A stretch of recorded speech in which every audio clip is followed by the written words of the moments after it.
Good morning, afternoon, ladies and gentlemen. Imagine being in a world where everything we took for granted, our jobs, our businesses, our families, and our communities, was disrupted overnight. A pandemic none of us saw coming, one that not only affected our health, but reshaped the way we live, work, and think. The question now is, how did we bounce back? How did we go from facing economic collapse to the beginning of recovery? Before we dive into the details of how the U.S. tech economy has started its journey of recovery, I want to ask you all a quick favor. If you're finding this discussion valuable, don't forget to hit that subscribe button and join our growing community. We're trying to hit 1,000 subscribers, and your support will help us reach more people with the information that matters to you. The economic collapse and immediate impact of the pandemic. In 2020, as the world grappled with the COVID-19 crisis, the U.S. economy took one of the most significant hits in modern history. Lockdowns, business closures, and social distancing protocols led to a catastrophic drop in economic activity. The economy contracted at an unprecedented rate, and millions of Americans found themselves out of work. Job losses peaked at over 20 million, with entire industries like hospitality, travel, and retail being hit the hardest. The stock market experienced extreme volatility, and consumer confidence plummeted to levels not seen since the Great Depression. In addition, with businesses shuttered, supply chains were disrupted, leading to shortages of goods and services, creating a perfect storm for financial instability. But perhaps most importantly, it was clear recovery would not be quick or easy. The challenges were, and in many ways still are, monumental. Government response and stimulus packages. One of the most important responses to the economic downturn came from the U.S. government, with unprecedented measures to prevent a complete economic collapse. Let's talk about the government's role in the recovery, especially the relief packages. The CARES Act, signed into law in March 2020, injected trillions of dollars into the economy, offering direct stimulus payments to individuals, expanding unemployment benefits, and providing loans to small businesses. Through the Paycheck Protection Program, PPP, the government ensured that small businesses could keep their doors open and employees on payroll. The relief efforts also included moratoriums on evictions and foreclosures, helping individuals remain housed during a time of massive uncertainty. The Federal Reserve responded by slashing interest rates to near zero and expanding its balance sheet through quantitative easing. While these steps were vital in preventing a total collapse, they didn't come without their challenges. The sheer scale of the intervention has raised questions about the long-term impact of such debt, and concerns about inflation, as we are beginning to see now, are becoming more prominent.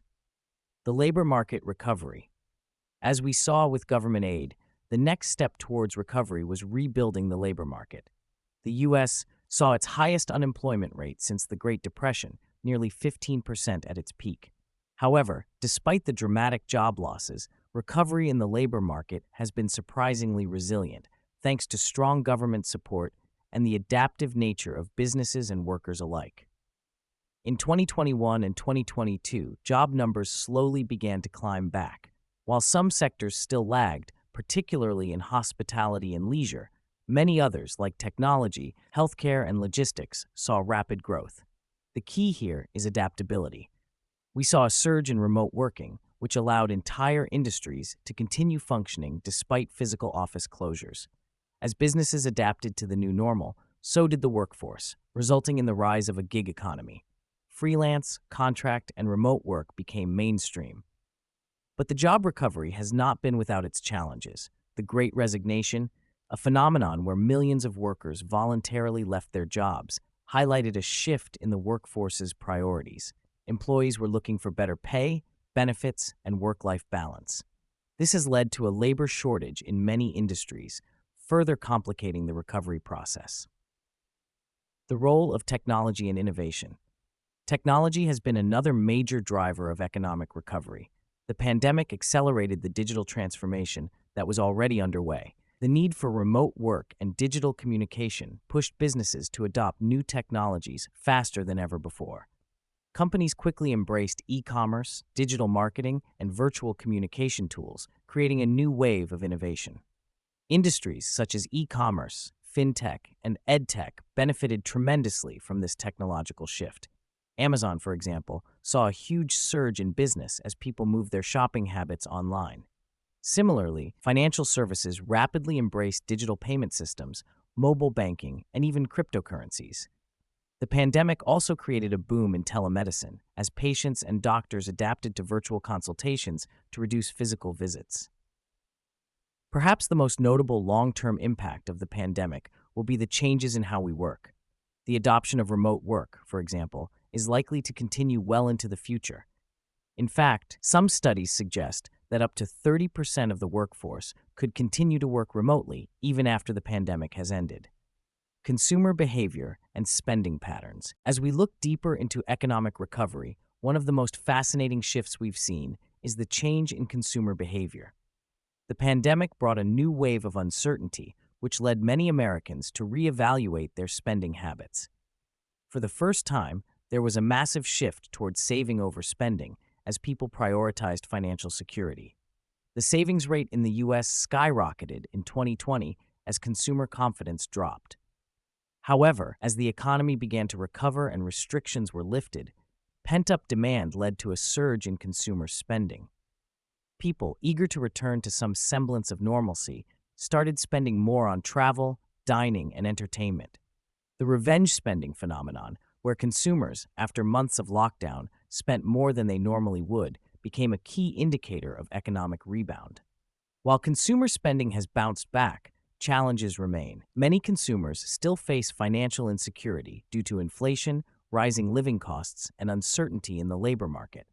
For businesses, understanding these new consumer preferences is crucial for long-term sustainability. The housing market boom.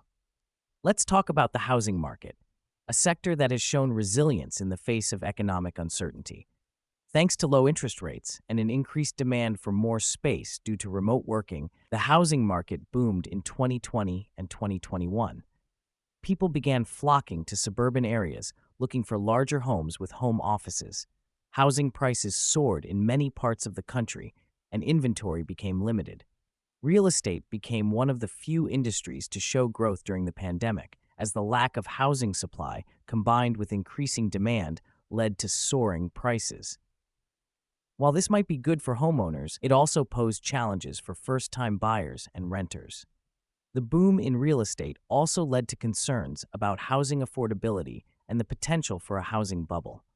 Whether this growth is sustainable or a temporary market correction is something we will only know in the coming years. Inflation and rising costs. As we move further into the recovery phase, one of the key challenges the U.S. economy faces is inflation. While the government's stimulus packages and interventions helped stabilize the economy in the short term, they have contributed to rising prices. In 2021 and beyond, inflation reached levels not seen in decades, driven by supply chain disruptions, labor shortages, and increased demand. Consumer prices surged across the board. Everything from groceries to gas to housing saw significant price hikes. The Federal Reserve is now faced with the difficult task of balancing economic growth with inflation control. Interest rates are being adjusted, but there's concern that raising rates too quickly could stifle the recovery, while doing nothing could lead to runaway inflation. Inflation has made daily life more expensive for many Americans, and it's likely to continue impacting consumer behavior. As we move into 2023 and beyond, how the government and central bank manage inflation will be critical to ensuring a stable recovery. The road ahead. As we come to the end of this discussion on economic recovery post-pandemic, it's clear that the road ahead is full of both opportunities and challenges. The U.S. economy has shown remarkable resilience in bouncing back, aided by government intervention, technological innovation, and an evolving workforce. However, inflation, labor shortages, and rising costs present ongoing obstacles. The recovery, though encouraging, is still a work in progress. The question remains, can the U.S. sustain this recovery, or will new challenges derail progress? Only time will tell. But one thing is certain, the pandemic has changed the economic landscape forever, and how we adapt to these changes will shape the future of our economy. Thank you for your attention. If you found this discussion insightful, Don't forget to subscribe and share this with others who would benefit from this content. Let's continue the conversation, and together, we can navigate the road to a post-pandemic world.